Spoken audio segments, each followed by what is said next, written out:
વિદ્યાર્થી મિત્રો, જીવનદીપ વિદ્યાલયના ઓનલાઈન ક્લાસ પર તમારું સ્વાગત છે. આજે આપણે ધોરણ 10 વિષય હિન્દી એમાં પાઠ 2 બુઢી કાકી એનો બીજો લેક્ચર આપણે આજે જોઈશું. તો મિત્રો, बुद्धिराम की पत्नी रूपा उस समय कार्यभार से परेशान हो रही थी. कभी इस कमरे में जाती थी, कभी उस कमरे में, कभी कड़ा के पास आती थी, कभी भंडार में जाती थी. बेचारी अकेली दौड़ते दौड़ते व्याकुल हो रही थी, झुंझलाती थी, कुड़ती थी, परंतु क्रोध प्रकट करने का अवसर न पाती थी.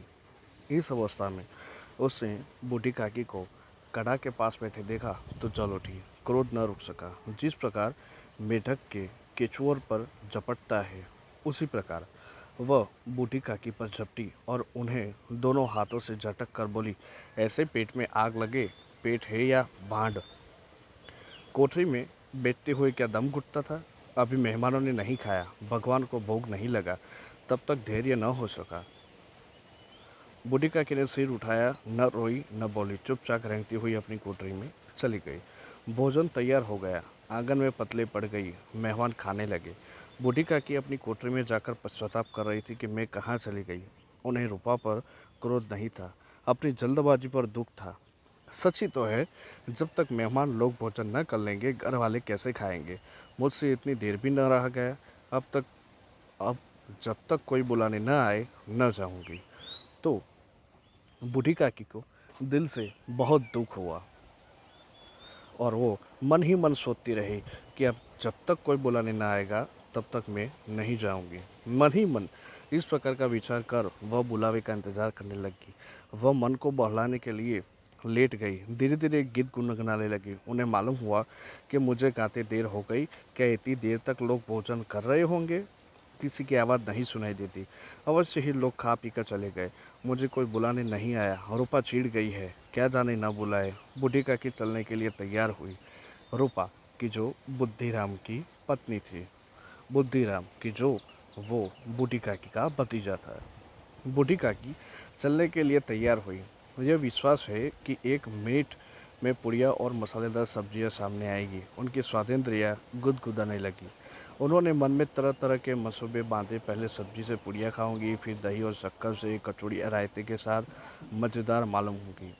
चाहे कोई बुरा माने चाहे भला, मैं तो मांग मांग कर खाऊंगी. यही न लोग कहेंगे कि इन्हें विचार नहीं. कहाँ कहे, इतने दिन के बाद पुड़िया मिल रही है तो मुंह जुठा करके थोड़ी ही उठ जाऊंगी. वह ओकड़ू बैठकर हाथों के बल सरकती हुई आंगन में आई. परंतु हाय दुर्भाग्य, मेहमान मंडली अभी बैठी हुई थी. कोई खाकर उंगलियां चाटता था, कोई तिरछे नेत्रों से देखता था कि और लोग अभी खा रहे हैं या नहीं.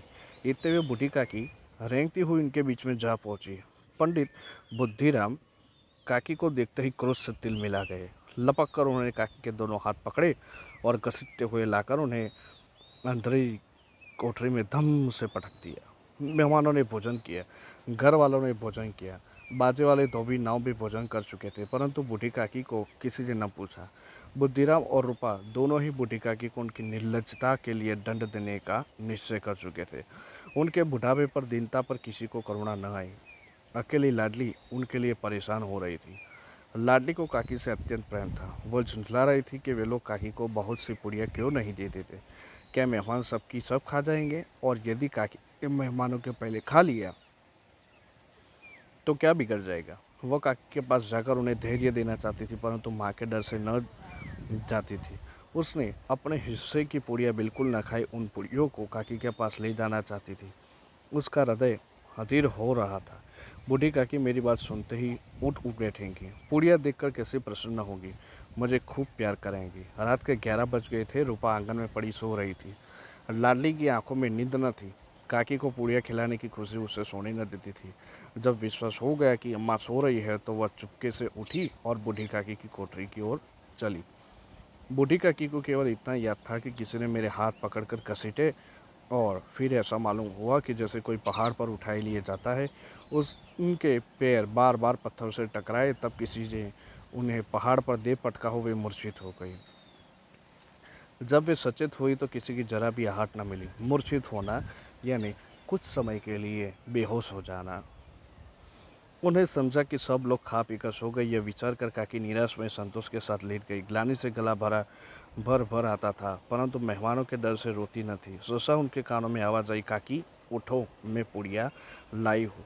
काकी ने लाडली की बोली पहचानी, झटपट उठ बैठी, दोनों हाथों से लाडली को टटोला और उसे गोद में बिठा लिया। लाडली ने पुड़िया निकाल कर दी। काकी ने पूछा, क्या तुम्हारी अम्मा ने दी? लाडली ने कहा, नहीं, यह मेरे हिस्से की है। काकी पुड़िया पर टूट पड़ी। 5 मिनट में पिटारी खाली हो गई। लाडली ने पूछा, काकी पेट भर गया? जैसे थोड़ी वर्षा ठंडक के स्थान पर गर्मी पैदा करती है, उसी तरह इन थोड़ी पुड़ियों ने काकी की क्षुधा और इच्छा को और उत्तेजित कर दिया।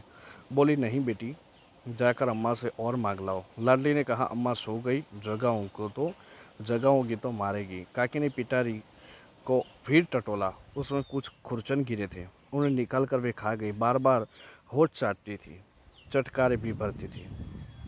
हृदय महसूस हो रहा था कि पुड़िया कैसे पाऊं। काकी का अधीर मन इच्छा के प्रबल प्रवाह में बह गया। उचित और अनुचित का विचार जाता रहा। वे कुछ देर तक उस इच्छा को रोकती रही। ससुर लाडली से बोली, मेरा हाथ पकड़कर वहां ले चलो जहां मेहमानों ने बैठकर खाना खाया। लाडली उनका अभिप्राय समझ न सकी। उससे काकी का हाथ पकड़ा और ले जाकर जूठे पतलों के पास बैठा दिया। काकी पतलों से पुड़ियों के टुकड़े चुन चुन कर खाने लगी। ओह, दही कितना स्वादिष्ट था, कचौड़ियाँ कितनी सलोनी, खस्ता कितना सुकोमल। काकी बुद्धिहीन होते हुए भी इतना जानती थी कि मैं वह काम कर रही हूँ जो मुझे कदापि न करना चाहिए। मैं दूसरों की जूठी पतल चाट रही हूँ।